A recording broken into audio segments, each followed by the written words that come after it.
Ahli Psikologi Saudari Nur Afni, Sarjana Psikologi, Magister Psikologi menerangkan bahwa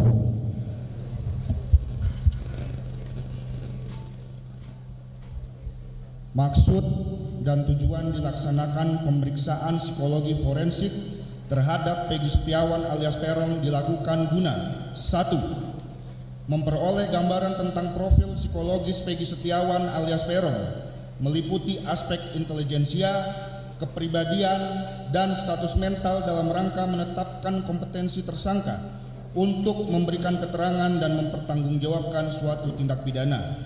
2. Mengevaluasi kredibilitas keterangan tersangka terkait peristiwa yang menjadi dasar perkara. 3. Mendapatkan gambaran mengenai konteks kehidupan psikososial tersangka. Hasil pemeriksaan tersebut akan digunakan untuk kepentingan penegakan hukum yang dilakukan dalam kasus tindak pidana yang dimaksud. Dari hasil pemeriksaan psikologi forensik memiliki kekuatan pembuktian dalam suatu perkara tindak pidana, baik dalam tahap penyidikan maupun pemeriksaan di pengadilan. Terhadap pemeriksaan Peggy Setiawan alias Peron diperoleh gambaran status mental Peggy Setiawan diantaranya sebagai berikut. 1. Kesadaran normal. 2. Penampilan Peggy Setiawan terlihat lusuh, kurang merawat diri, dan tampak lelah. Proporsi tubuh kurus dan di bagian lengan sebelah kanan terdapat tato berbentuk bintang disertai bekas luka berupa jaringan parut atau keloid di pinggir tatonya. 3. Aktivitas psikomotor. Selama pemeriksaan, Peggy kerap memegang dan menggaruk tangan serta menggaruk kepala setiap merespon pertanyaan. Kontak mata kurang terjaga atau cenderung menghindari kontak mata dan terlihat gelisah. 4. Bicara. Dalam komunikasi, Peggy memerlukan waktu untuk merespon pertanyaan yang disampaikan pemeriksa. Ia juga sering menjawab tidak tahu, terlihat kebingungan, serta menyampaikan informasi dengan kalimat singkat dan terbata-bata. Dalam berbicara, suara terdengar lirih dan temponya lambat. Saat menjawab pertanyaan, Peggy sering melihat ke arah lain.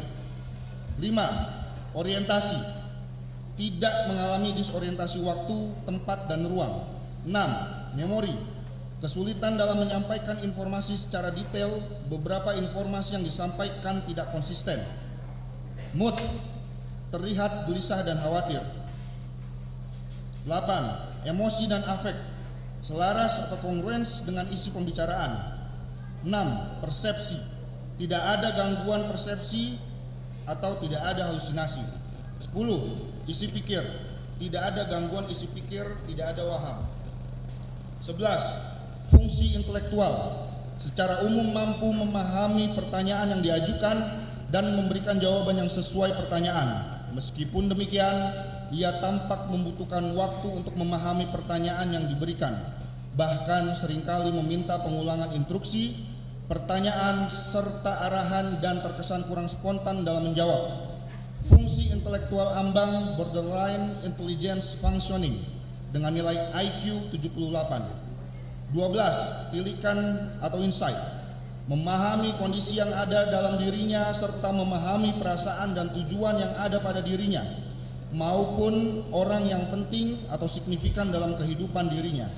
3. Sikap terhadap pemeriksaan. Kooperatif dalam mengikuti rangkaian pemeriksaan psikologis. 14. Daya nilai, judgment. Mampu memiliki tindakan yang memiliki tujuan dan arti yang sesuai, yang dapat diterima secara sosial, serta tidak ada gangguan daya nilai realitas. Secara umum, status mental Peggy Setiawan relatif memadai. Ia memiliki kompetensi untuk memberikan keterangan.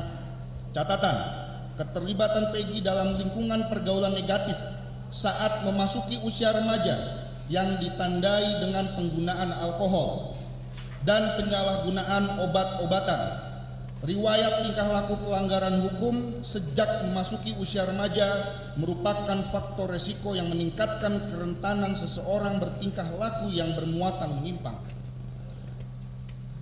Bahwa dalam diri Peggy Setiawan ada sikap kecenderungan untuk berbohong atau menutupi kejadian yang sebenarnya dan manipulatif.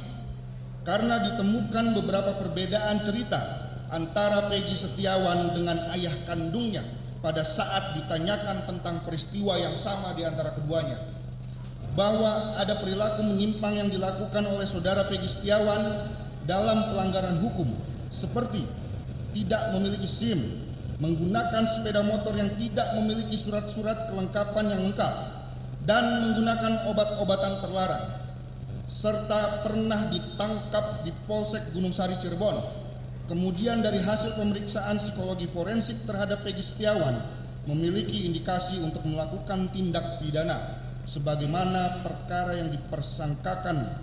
Namun untuk lebih mengetahui secara mendalam perlu dilakukan pemeriksaan lanjutan.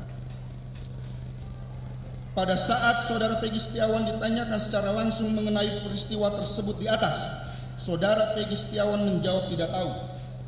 Akan tetapi, jika dilakukan pemeriksaan secara kolateral, yaitu dengan data-data yang secara tidak langsung dihubungkan dengan data-data yang lain, seperti pada saat dilakukan tes dengan alat warsau, ada perubahan reaksi emosi.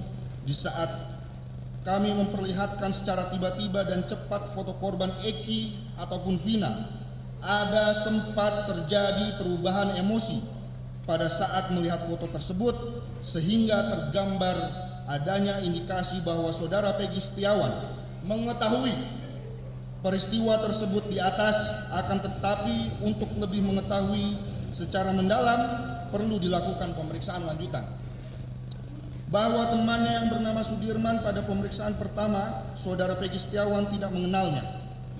Akan tetapi pada saat pemeriksaan kedua, saudara Peggy Setiawan mengaku mengenal saudara Sudirman karena teman sekolahnya. Bahwa Peggy Setiawan memiliki karakter manipulatif dan saudara Peggy Setiawan dapat dimintai pertanggungjawaban atas perbuatan yang dilakukannya. Mohon izin yang mulia, akan dilanjutkan oleh rekan kami.